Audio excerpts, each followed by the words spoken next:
오늘 우리에게 주시는 하나님의 말씀은 요한복음 16장 12절에서부터 15절까지 말씀입니다.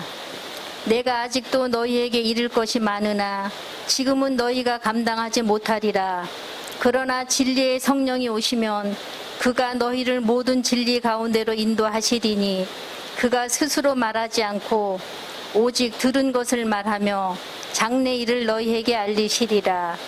그가 내 영광을 나타내리니 내 것을 가지고 너희에게 알리시겠습니다. 무릇 아버지께 있는 것은 다 내 것이라. 그러므로 내가 말하기를 그가 내 것을 가지고 너희에게 알리시리라 하였노라.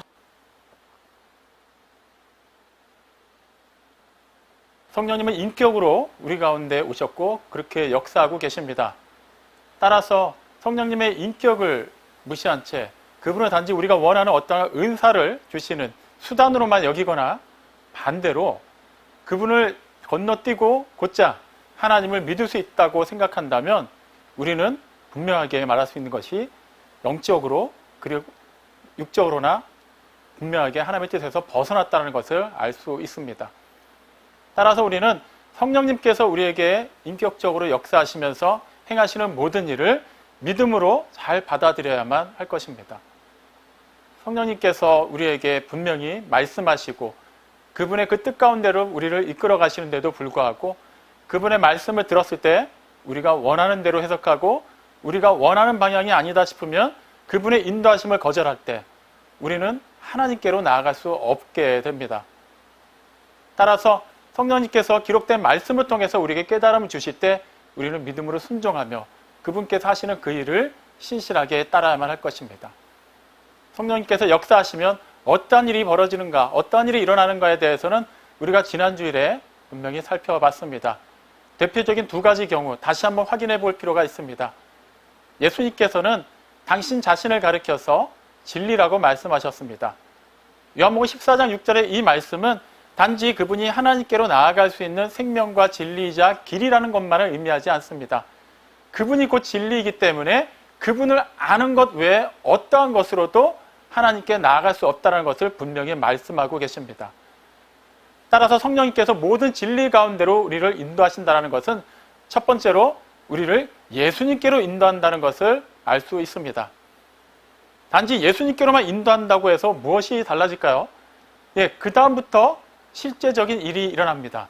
물론 성령님께서 임하시고 우리를 이끌어 가시는 그 순간순간이 놀라운 하나님의 구속의 역사입니다만 실제 예수님께로 우리가 나아가야만 그분을 통해서 하나님께 나아갈 수 있게 됩니다. 하나님과 원수되었던 우리가 하나님의 자녀가 되고 하나님과 완전히 분리되었던 우리가 하나님과 하나가 될 수 있는 것, 이것은 하나님께서 뜻하신 그 구속사를 예수님께서 이루셨고 그 진리를 성령님께서 우리로 하여금 믿어지도록 해주셔야만 가능한 일입니다. 또한 예수님께서는 요한복음 17장 17절을 통해서 하나님의 말씀이 곧 진리라고 말씀하셨습니다. 따라서 성령님께서 우리를 모든 진리 가운데로 인도하신다는 것은 기록된 하나님의 말씀이 육신이 되어 오셨고 그분에 관해서 기록되어 있는 이 성경 말씀 가운데로 우리를 인도하신다는 의미를 가지고 있습니다. 그렇기 때문에 우리가 성령의 인도함을 받고 있다면 예수님을 우리의 주님으로 고백하는 것뿐만 아니라 예수님에 관해 기록된 이 구원의 말씀을 주야로 묵상하는 것에 있어서도 우리는 지극히 당연한 삶의 반응을 보여야만 할 것입니다. 하나님의 말씀, 성령님께서 조명해 주시지 않으면, 믿어지게 해주시지 않으면 우리는 결코 하나님께 나아갈 수가 없습니다. 아무리 성경을 문자적으로 열심히 읽는다고 해서 그것이 우리가 예전의 모습이 죄인이었고 이제는 예수님의 그 보혈에 힘입어서 우리가 하나님께 담대히 나아갈 수 있다는 것을 확실하게 믿게 해주지 않습니다. 세상에 있는 많은 책들, 우리는 눈으로 보고 단지 우리가 필요하다고 여기는 것, 공감이 되는 것만을 취사 선택합니다. 말씀도 마찬가지입니다. 단지 종이 위에 기록된 문자의 조합으로만 이해를 한다면 우리는 그럴싸하고 조금 더 이해가 될 만한 말씀 위의 것은 철저하게 차단하게 될 것입니다. 하지만 성령님께서 우리를 인도해 주셔야만, 우리에게 믿음을 주셔야만, 또 우리를 그 어두운 가운데서 빛으로 비춰주셔서 그 말씀이 깨달아지도록 해주셔야만 우리는 본래 기록된 그 말씀을 인격으로 만나게 됩니다. 따라서 우리는 성령님의 인도함을 받는 자답게 하나님의 말씀을 신실하게 보고 그 말씀대로 따르며 살기에 힘써야만 할 것입니다. 또 성령님의 인도함을 받는 사람에게서 드러나는 두 번째 특징은 성령님께서 역사하심으로 말미암아 초대교회에 일어났던 그 교회의 하나됨에서 우리는 살펴봐야만 할 것이 있습니다. 예수님께서는 제자들에게 새로운 계명을 주실 때 내가 너희를 사랑한 것 같이 너희도 서로 사랑하라고 말씀하셨습니다. 요한복음 13장 34절 이 말씀은 단지 사랑만이 최고다라는 것을 말씀하시는 게 아닙니다. 예수님께서 우리를 사랑하신 것, 그것을 어떻게 표현하셨습니까? 먼저 하나님께서 우리를 향한 당신의 사랑을 예수님을 통해서 나타내 주셨습니다.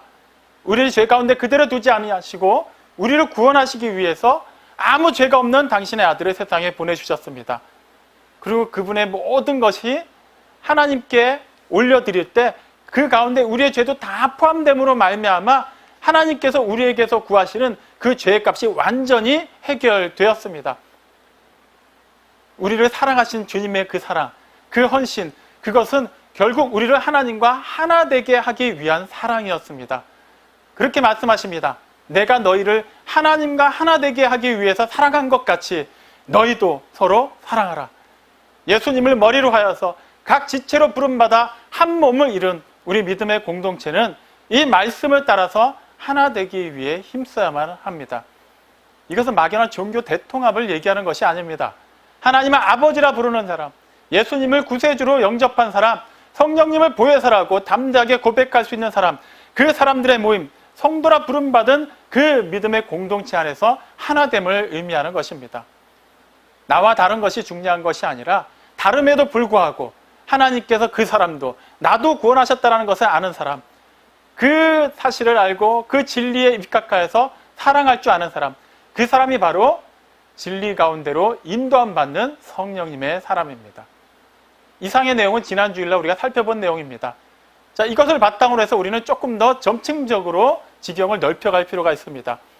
그럼 성령님께서 우리를 예수님께로 그리고 그 예수님의 기록된 말씀으로 인도하시고 또 우리를 하나 되게 하신 것은 구체적으로 어떠한 방법을 통해서 이루어 가시는지를 살펴볼 필요가 있습니다. 오늘 우리가 살펴본 요한복음 16장 13절 말씀은 진리의 성령이 오시면 그분이 우리를 모든 진리 가운데로 인도하시고 스스로 말하지 않고 들은 것을 말씀하시며 장래일에 대해서 알려주신다고 말합니다. 그분은 스스로 말하지 않고 들은 것을 말씀하시는 진리의 성령님이십니다. 이 부분을 우리가 유념해서 봐야만 합니다. 성령님은 성부 하나님, 성자 하나님과 더불어 삼위일체 한 위격이시기 때문에 결코 성부 하나님과 성자 하나님의 그 뜻에서 어긋난 자신만의 그런 독단적인 행동을 하시거나 그런 말씀을 전하시는 분이 아닙니다. 우리는 이미 요한복음 5장 30절에서 살펴봤지만 예수님께서도 이 땅에서 말씀을 전하시고 사역을 행하실 때 그 모든 것을 자기의 뜻대로 하지 않으시고 하나님 아버지, 당신을 보내신 하나님의 뜻대로 행한다고 말씀하셨습니다. 그분이 처음 오신 보혜사로서 하나님의 뜻대로 행하신 그 모든 것은 또 다른 보혜사이신 성령님을 통해서도 그대로 이어집니다. 마찬가지로 성령님께서는 하나님께서 주신 그 진리, 그 진리의 말씀을 그대로 그 진리 가운데 있는 사람들에게 전하기 위해 오셨습니다. 그 말은 그 진리로 말미암아 인도함 받는 우리에게도 그 법칙이 그대로 적용된다는 것을 의미합니다. 우리 또한 진리의 말씀을 들었기 때문에 우리를 통해서도 그 진리의 말씀이 삶으로 나타나야만 한다는 말입니다. 성령님께서 우리에게 그 말씀을 깨달아 알게 해주실 때 우리는 대체로 어떻게 반응합니까? 보통은 아멘으로 순종하는 것 같지만 상당 부분 우리는 그 말씀을 듣고도 거절할 때가 많습니다. 일단은 우리에게 납득이 되지 않는 말씀이 너무 많기 때문입니다. 상식적으로 이해가 되지 않기 때문입니다. 그리고 지금 내 상황에서만큼은 그 말씀은 그다지 유익하지 않다고 여길 때가 많기 때문입니다. 하지만 성령님께서는 그분이 곧 진리의 영이시기 때문에 그분이 하시는 모든 말씀은 어떠한 부분에 있어서도 진리를 벗어나지 않습니다. 따라서 우리는 그분이 주시는 말씀, 그분이 깨닫게 해주시는 것, 그분이 믿어지도록 해주는 모든 것에 대해서 분명히 순종하는 자세를 취해야만 합니다. 우리는 지금까지 수많은 시간을 거쳐서 진리의 말씀을 들어왔습니다. 우리 스스로가 신앙인이라고 얘기한다면 그것은 곧 교회 등록해서 열심히 종교 생활을 했다라는 의미가 아니라 그 시간만큼 하나님의 말씀을 들었다는 것을 의미합니다. 그 말씀은 살아있고 좌우의 날선 어떠한 것보다도 예리하여서 우리의 심령을 그 영혼의 골수까지도 찔러서 쪼개는데 과연 우리는 그 예전에 강팍했던 심령이 그 말씀으로 말미암아 찔림 받았고 쪼개어졌고 그 세상의 것에서 분리가 되어서 하나님의 그 뜻 가운데 붙잡힌 바 되어 있습니까? 여전히 이 부분에 대해서 우리는 확신 있게 대답하지 못합니다. 듣기는 들었을 때 그 말씀이 실제 우리의 삶 속에서 인격적으로 녹아들지 않았고 그것을 우리가 주관적으로만 해석하여서 하나님의 뜻대로 그대로 순종하여 따르지 않았기 때문입니다. 우리 이 시점에서 다시 한번 살펴볼 필요가 있습니다. 우리 정말 성령님의 사람입니까? 우리 각 사람의 몸은 성령님께서 거하시는 집이라고 분명하게 얘기할 수 있습니까? 그렇다면 우리에게 주시는 하나님의 말씀이 반드시 우리의 삶 속에서 그대로 드러나야만 할 것입니다. 물론 우리는 완전하지 않습니다. 여전히 넘어지고 여전히 원망하고 여전히 실수하기 마련입니다. 그럼에도 불구하고 하나님께서는 우리를 그 하나하나의 행동만을 가지고서 판단하시지 않고 참아주시고 기다려주십니다. 그것이 그분의 속성이기 때문입니다. 그분이 곧 사랑이시고 그 사랑으로 우리를 그렇게 이끌어 가시기 때문에 우리는 비록 넘어질지라도 우리를 붙잡아 일으켜 세우시는 하나님의 그 강하고 의로운 손에 의지하여서 다시금 일어나면 됩니다. 그리고 주어진 길을 가면 됩니다. 예수님께서 이 땅에 오셔서 당신의 몸을 찢기시고 피를 흘리심으로 말미암아 그 세상의 넓은 길, 넓은 문 옆으로 분명히 하나님께로 나갈 수 있는 유일한 그 좁은 문, 좁은 길이 되어 주셨습니다. 비록 협착하고 찾는 사람이 적고 우리의 이성으로 볼 때 그 길은 결코 매력적이지 않지만 그럼에도 불구하고 하나님의 그 말씀에 의지하여서 우리가 그 길을 준행하며 나아간다면 우리는 이미 임한 하나님의 나라뿐만 아니라 장차 임할 영원한 하나님의 나라를 반드시 소유하게 될 것입니다. 성령님께서 그렇게 말씀으로 우리를 인도하실 때 우리는 그 말씀에 대해서 분명히 우리의 전인격을 내어 맡기고 있는지를 항상 살펴봐야만 합니다. 말씀을 듣긴 들었을 때 그 말씀을 행하는 데 있어서 우리가 소홀히 한다면 그것은 아무리 우리가 많은 말씀을 들었다 할지라도 하나님 앞에서는 어리석은 자라는 그러한 핀잔밖에 듣지 못한다는 것을 알아야만 합니다. 마태복음 7장 26절 27절 말씀을 보면 예수님께서 당신이 하신 그 말씀을 듣고도 행하지 않는 자는 마치 모래 위에 집을 지은 자 같이 어리석다고 말씀하셨습니다. 짓는 그 순간은 멀쩡해 보일지 모르지만 비가 오고 바람이 불면 그 집은 반드시 무너지게 되어 있습니다. 아무리 수고하여도 아무리 내가 열심히 내었어도 그것이 결과적으로 집에 구실하지 못한다면 그 집을 지은 것이 어떠한 유익이 되겠습니까? 마찬가지입니다. 우리가 결정적일 때 하나님 앞에 섰을 때 그 심판대 앞에서 분명히 예수님의 그 피의 힘을 의지하여서 하나님 앞에 담대히 설 수 없게 된다면 우리가 이 땅에 사는 동안에 그 많은 시간을 들이고 그 많은 에너지를 쏟아부으면서 종교 생활을 한 것이 무슨 의미가 있겠습니까? 그렇기 때문에 우리는 그러한 오류에 빠지지 않기 위해 결정적인 순간에 돌이킬 수 없는 그 상황에서 후회하지 않기 위해서 지금 이 순간 끊임없이 우리에게 주시는 그 진리의 말씀에 분명하게 반응해야만 합니다. 이 부분에 대해서 실패한 그 대표적인 예를 우리는 출애굽기를 통해서 살펴볼 수 있습니다. 출애굽한 이스라엘 백성들이 하나님의 말씀을 따라서 그렇게 하루하루를 믿음으로 살아가는 데 짚었지만 사실 그들의 그 출애굽 여정을 보면 끊임없이 하나님의 말씀에 대해서 불평하고 반기를 들고 하나님의 뜻에서 어긋난 다른 길을 가고자 한 것임을 우리는 살펴보았습니다. 그럼에도 하나님은 그들을 포기하지 않으셨습니다. 그런데 결정적인 사건이 가데스 바네아에서 일어났습니다. 12명의 전탄꾼을 가나안 땅에 보내고 그들이 그곳을 둘러보고 와서 그 보고를 할 때 그 부정적인 말을 하는 10명의 말을 듣고 수많은 이스라엘 백성들이 하나님을 원망했습니다. 그들은 분명히 애굽에서 나올 때 약속의 땅으로 가나안 땅을 주시겠다는 하나님의 말씀을 듣고 나왔습니다. 그리고 그날에 이르기까지 그들은 하루도 하나님의 은혜에서 벗어난 적이 없습니다. 옷이나 신발이 해진 적이 없습니다. 그 뜨거운 광야 속에서, 그 혹독한 추위 속에서도 그들은 그 더위 때문에, 추위 때문에 죽은 사람이 없었습니다. 그 수많은 정갈과 독사들 사이에서도 그들은 안전하게 행군을 이어갈 수 있었습니다. 굶지 않았습니다. 목마르지 않았습니다. 하나님께서 말씀하셨고 그 말씀을 그대로 이루어 주셨기 때문입니다. 그런데도 불구하고 그들은 그 말씀하신 그 종착 지점인 가나안 땅을 앞에 두고도 하나님의 말씀을 듣긴 들었을 때 그 말씀대로 행하지 않았습니다. 결과 어떻게 되었습니까? 성인 중에서는 여호수아 갈렙을 제외한 20세 이상으로는 아무도 약속의 땅에 들어가지 못했습니다. 분명히 약속을 들었음에도 불구하고 그들이 그 말씀을 들은 그대로 행하지 않았기 때문에 결과적으로 그 말씀이 성취되는 것을 누리지 못한 것입니다. 이러한 것은 비단 그들에게만 있었던 일, 예전에 성경 어디엔가만 기록된 슬픈 이야기로 치부될 수 있는 것이 아닙니다. 그때 하나님은 지금도 동일하게 역사하시며 그때 그 사람들, 그들과 우리는 똑같은 심정을 가지고 있기 때문에 우리에게서도 얼마든지 그러한 실수가, 그러한 패역한 행위가 드러날 수 있습니다. 그래서 우리는 끊임없이 살펴봐야만 합니다.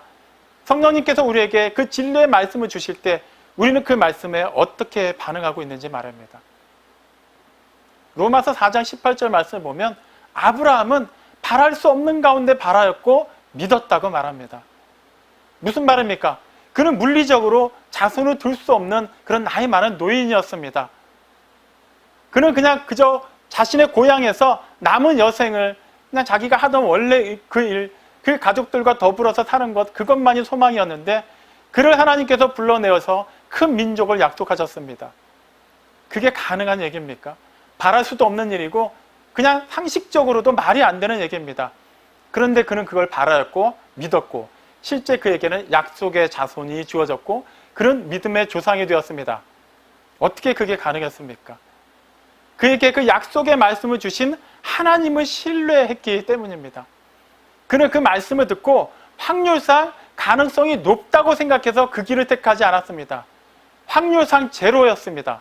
전혀 일어날 수 없는 일이었습니다. 하지만 그 말씀을 주신 하나님이 전지전능하신 창조주 하나님이심을 믿었기 때문에 그분의 말씀을 그대로 순종하여서 고향 땅을 나올 수 있었습니다. 그리고 실제 그를 통해서 믿음의 역사가 이루어지게 되었습니다. 마찬가지입니다. 우리가 살아가는 이 시대에서 우리가 경험하는 모든 일들은 확률상으로 계산해 볼 때 여전히 우리는 불리한 삶을 살게 되어 있으며 여전히 우리는 많은 한계 앞에서 부딪힐 수밖에 없는 유약한 인생들입니다. 그럼에도 불구하고 이 시대, 이 상황 가운데 하나님께서 우리를 두신 것은 오늘도 우리에게 새 생명을 주시고 호흡을 주셔서 이렇게 살아서 예배할 수 있도록 이끌어 주시는 것은 하나님께서 우리에게 주신 그 약속이 아직 유효하기 때문입니다. 아직 이 땅에서 하나님께서 우리 각 사람을 통해서 우리 공동체를 통해서 이루시고자 하는 그 약속이 아직 남아있고 반드시 이루어질 것이기 때문에 그때까지 우리는 주어진 그 길을 믿음으로 순종하며 나아가기만 하면 됩니다. 하나님께서 반드시 이루어 주실 것입니다. 이것은 막연히 우리가 어떤 이상적인 기준을 가지고 그것이 이루어질 것을 바라며 기도할 때 그것이 반드시 이루어진다는 것을 의미하는 것이 아닙니다. 우리는 비록 알지 못하기도 하고 우리는 여전히 다르게 오해하기도 하지만 하나님께서 우리를 통해서 또한 우리를 위해서 행하시고자 하는 그 놀라운 일은 반드시 이루어질 것이고 그 때가 되면 어느 누구도 막을 수 없기 때문에 우리는 하나님이 행하실 그 일, 하나님께서 이루실 그 때를 믿음으로 기다릴 수 있는 것입니다. 오늘이 바로 그날입니다. 예전에 어느 한때 입장에서 오늘을 바라볼 때 우리는 정확히 2021년 7월 11일이라는 날짜가 우리에게 다가올 줄은 몰랐습니다. 그리고 그때 어떻게 예배를 드리게 될지, 그때 우리를 둘러싼 상황이 어떻게 진행되고 있을지 우리는 아무도 몰랐습니다. 하지만 막연했고 때로는 두렵기까지 했던 그날을 지금 우리에게 다가왔고 우리는 지금 이렇게 담담하게 예배를 드리고 있습니다. 내일부터 사회적 거리두기 단계가 최고 단계인 4단계로 격상이 됩니다. 이 소식 때문에 또 일각에서는 많은 불안한 목소리들이 들려옵니다. 당연히 우리는 불편한 시간을 당분간 살아내야만 할 것입니다.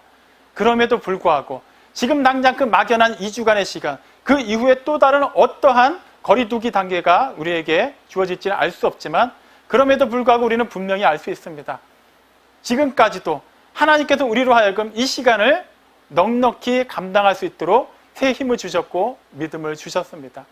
마찬가지입니다. 막연하고 두려울 수 있지만 우리는 반드시 이 상황을 극복해낼 것입니다. 이 모든 것을 하나님께서 주관하고 계심을 믿기 때문입니다.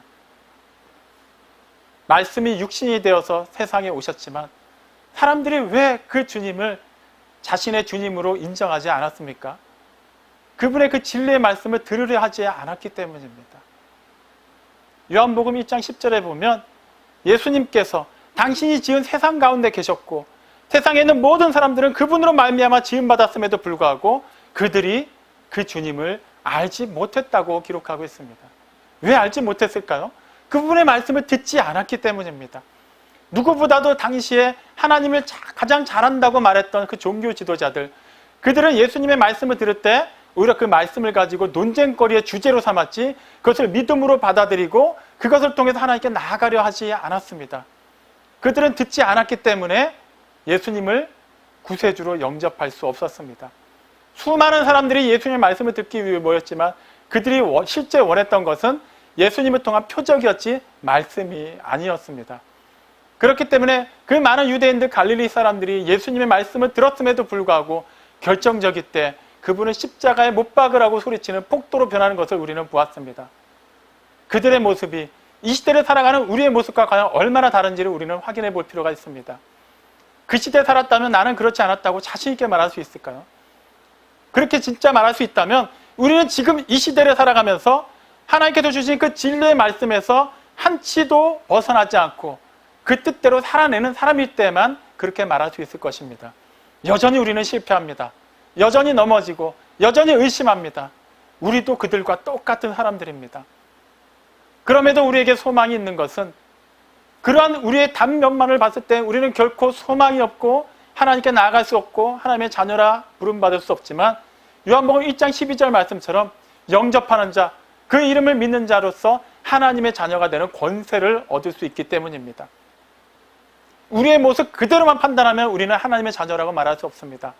하지만 이런 연약한 모습 이대로 예수님을 우리의 주와 그리스도로 믿고 영접하기만 하면 그 사람이 바로 하나님의 자녀라고 성경은 말합니다.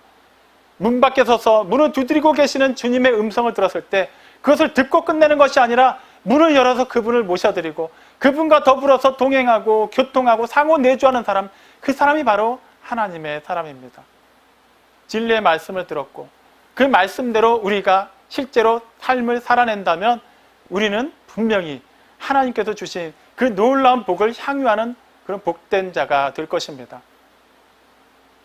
우리는 이 시대를 살아가면서 당장 이 시대에 필요한 것, 나에게 필요한 것을 요구하다 보니까 하나님께서 주시는 말씀이 때로는 너무나도 막연하고 너무 먼 미래의 이야기처럼 여겨질 때가 있습니다. 그럼에도 불구하고 하나님께서는 그 미래의 이야기를 우리에게 끊임없이 들려주십니다. 그래야만 우리는 하나님의 뜻에서 벗어나지 않기 때문입니다.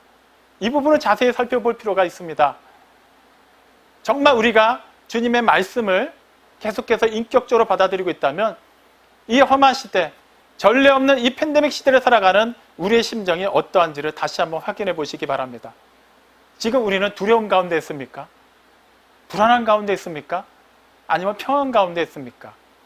상식적으로는 평안 가운데 있다는 것이 참으로 어렵다는 것을 우리는 잘 알고 있습니다.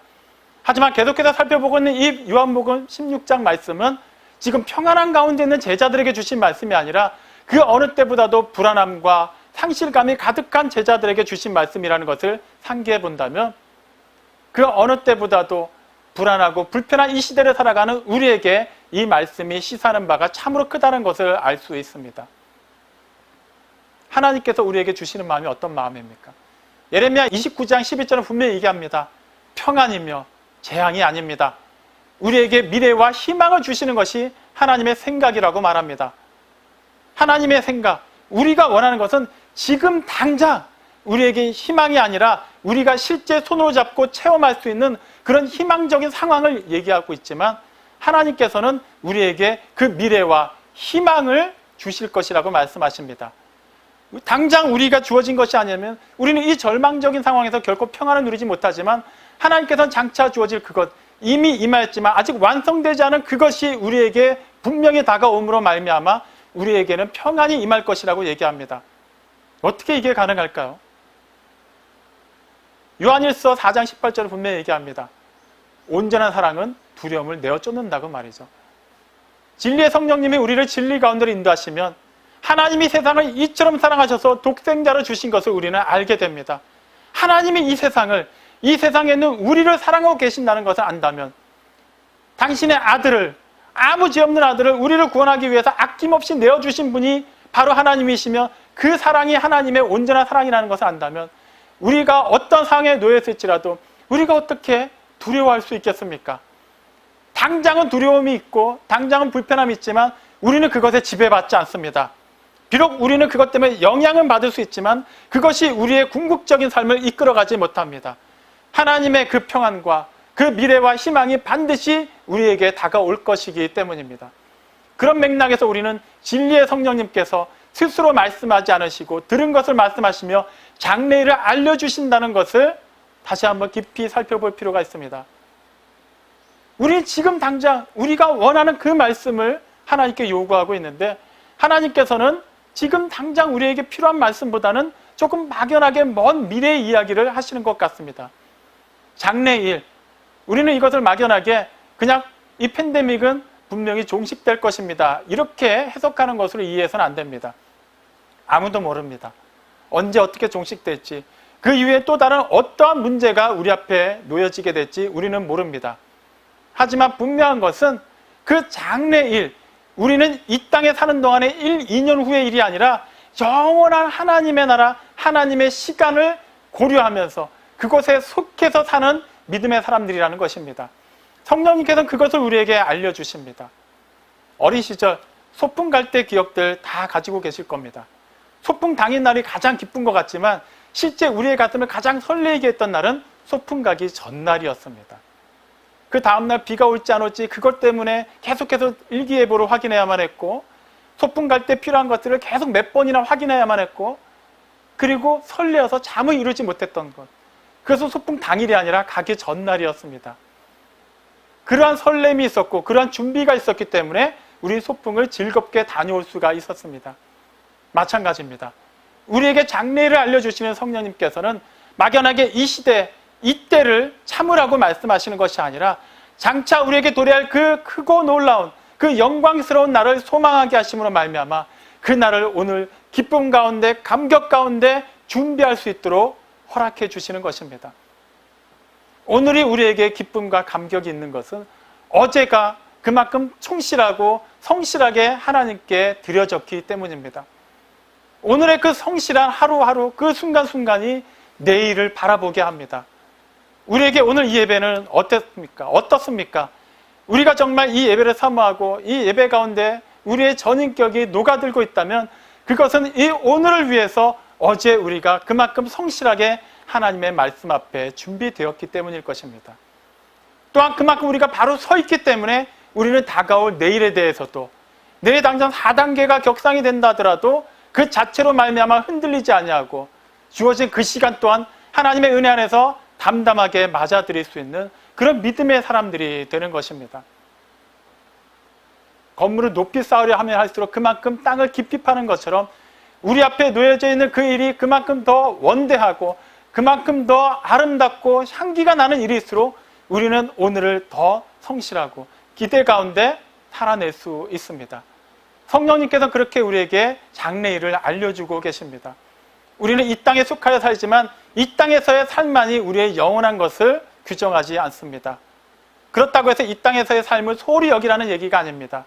하나님께서 이루신 그 크고 놀라운 일이 우리를 통해서 반드시 이루어질 것이기 때문에 그 기대와 소망을 가진 자답게 오늘 그리고 매 순간순간을 믿음으로 살아내는 것, 그것이 진리의 성령님의 인도함을 받아 진리 가운데로 나아가는, 들은 것을 그대로 행하고 그 장래일을 아는 자로서 하나님의 기쁨이 되는 자의 신앙 자세가 되는 것입니다.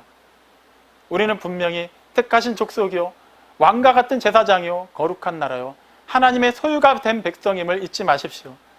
이것은 우리를 향한 하나님의 뜻이며 그 모든 하나님의 뜻을 이루시기 위해 예수님께서 이루어주신 그 십자가 대속의 은혜의 결과이며 이 모든 진리가 우리로 하여금 믿어지도록 진리 가운데 이끌어주시는 성령님의 역사입니다. 이 사실을 안다면 그 사실에 부합된 그러한 생각을 하십시오. 더 이상 진리가 아닌 것에 우리의 영혼을 소모하지 마십시오. 하나님께서 주시는 그 진리의 말씀에 진심으로 집중하여서 그 말씀을 들은 그대로 선포하고 그대로 주어진 삶 속에서 녹여내십시오. 우리는 당장 이 시대만을 사는 사람이 아니라 영원한 하나님의 시간을 살고 있는 사람들입니다. 오늘 하루가 그 영원한 시간에 잇대어서 살아갈 수 있을 때 우리는 비로소 어떠한 상황 가운데서도 기뻐하고 그 평안을 누리며 그 복된 삶을 신실하게 증거할 수 있을 것입니다. 사랑하는 성도 여러분, 오늘 우리에게 어떠한 진리의 말씀이 주어졌습니까? 오늘에 있기까지 어떠한 진리의 말씀을 들었고 그 말씀을 지키며 살아왔습니까? 하나님께서 이루셨고 하나님께서 이루고 계시며 하나님께서 완성하실 것입니다.